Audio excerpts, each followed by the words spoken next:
Rolling. All right, guys, I wanted to make this video about striking fundamentals. I know some of you are less than confident, let's say, with coaching our striking classes, and we try and have the coaches that are experienced and that want to do it coach those classes. But there will come times when we need people to fill in because of schedules, and you should be comfortable coaching those classes, and I want you to be comfortable. You guys coach a lot more complicated stuff than this stuff. This stuff isn't that complicated, it's just new, and I get it as to why you're intimidated to do it, but you coach a lot more, coaching a snatch to the people that we have come in is a lot more complicated than coaching this striking stuff, and I'm going to break it down to the very bare fundamentals that you can do every time. We're not going to complicate it so that you're comfortable coaching the striking classes. We're going to try and make more of our striking classes like that base workout where you just have stations and they're going for 40 minutes. So you'll just show the striking part of the station, and that'll be it. It'll be just like explaining a kettlebell swing or a sit-up or anything like that, okay? Before I forget, also, this doesn't have anything to do with striking, but we've been covering this in our Strong Together leadership meetings, and that is that we want to be really good at complimenting our clients, our prospects, our team members, and I'm not good at it. I got to get a lot better at it, but let's compliment.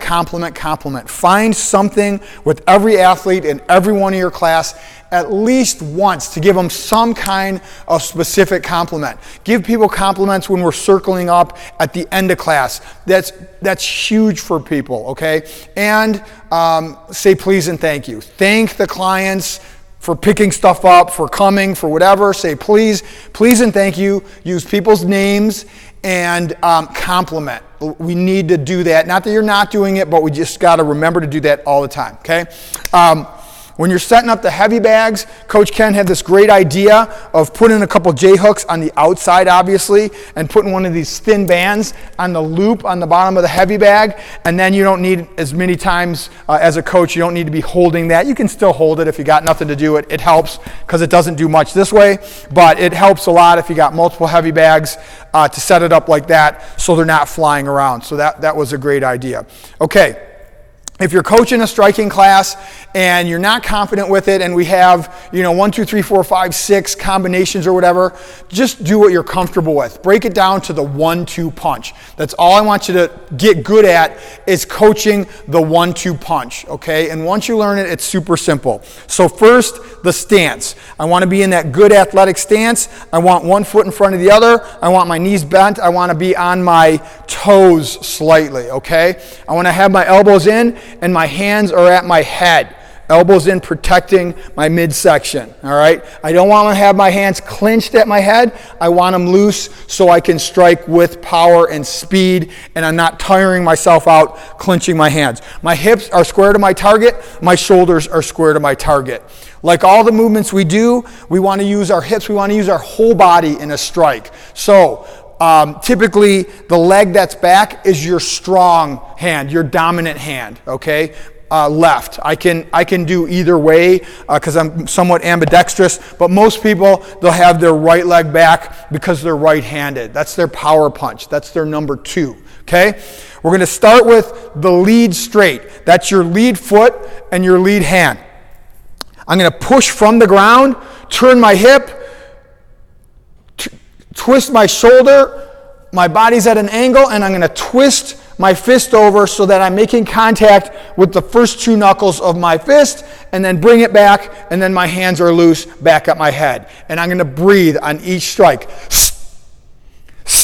And I'm clenching my fist right at that point of impact and coming back. You'll see a lot of this with people. They'll get lazy. Don't let them do that, okay? Don't let them just punch straight out. Make them turn their hand. You get more torque. You get more power. This is about power. Just like our cleans, our snatches, our kettlebell swings, our rowing, everything we do, we're trying to develop our athletes' power. Striking is great for doing that, okay? So push from the ground, turn the hip, turn the shoulder, turn the hand over, bring it back. What you'll see a lot is people doing this. Okay, they're just using their arm. There's no power in that. You got to use the whole body, turn the hip over.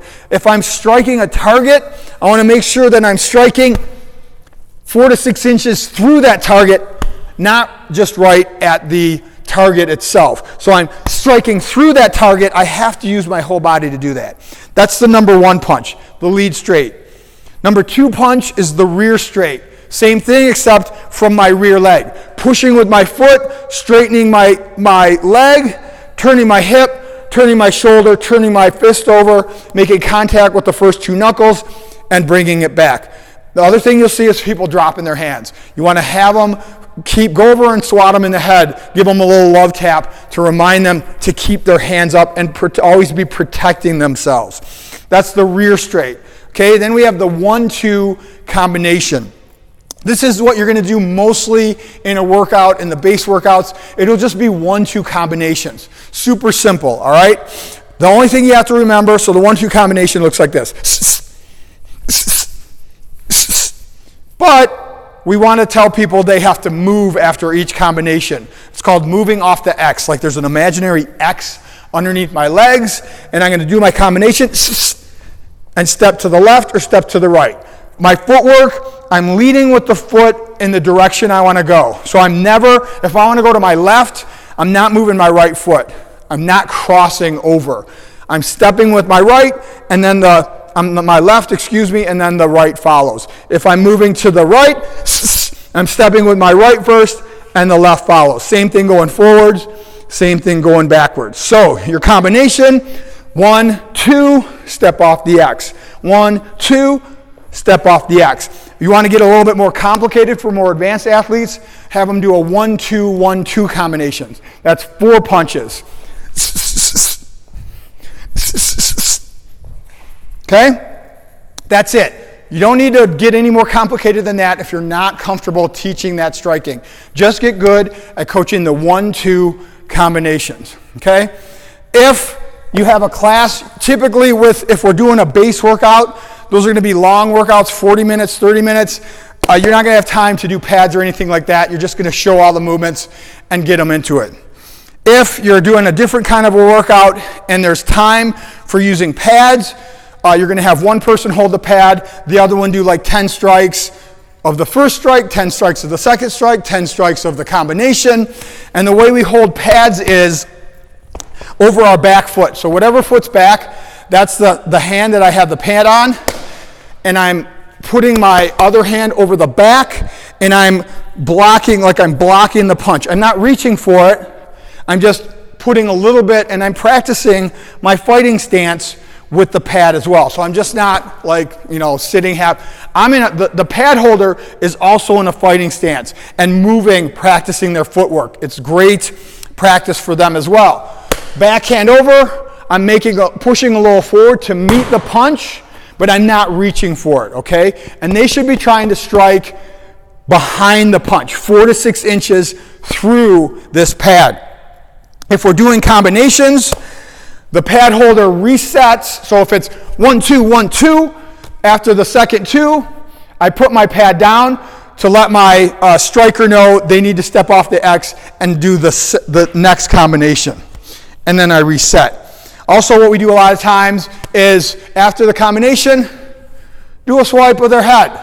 So make sure they're keeping their hands up. They got to block that or duck. It adds another level of cardio, of flexibility, gets their heart rate up. So they'll do their combination and have the pad holder try and take their head off. Nicely, of course. If you're coaching a kick, have them practice. The coach can hold this, or they can take turns holding these kick shields. The way I want to hold this is my arm through these pads, the other hand up here, and I'm in my fighting stance here. And whatever you do, make sure they're not holding them like this with their knee to the side, because guess what happens if they miss? They could really do some damage on someone's knee. You're in a good fighting stance, holding that straight forward, and you want that close to your body, not out here, close to your body, okay? If they miss and kick your knee, it's going to hurt them more than it hurts you, all right? Close to your body. they can practice on that. Front kick, I'm kicking with my back leg. I turn my front foot 45. I point my knee to the target. I come out, kick with the ball of my foot, and rechamber, just like a punch. And have people focus on going slower rather than faster, using power rather than speed, all right?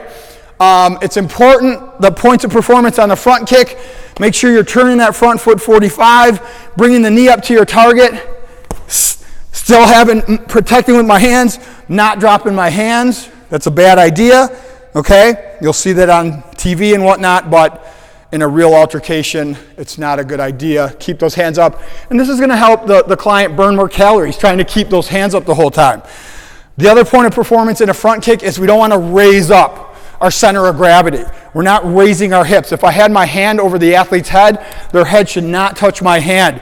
I'm gonna keep my hips in the same plane. That helps me generate more power, okay? So no rising up. Always with the back foot, you can switch legs, should be able to front kick with both legs. So that's it. 1-2 punch and front kicks, that's all you need to focus on. Those points of performance, say please and thank you, and compliment our clients, and let me know if you have any questions.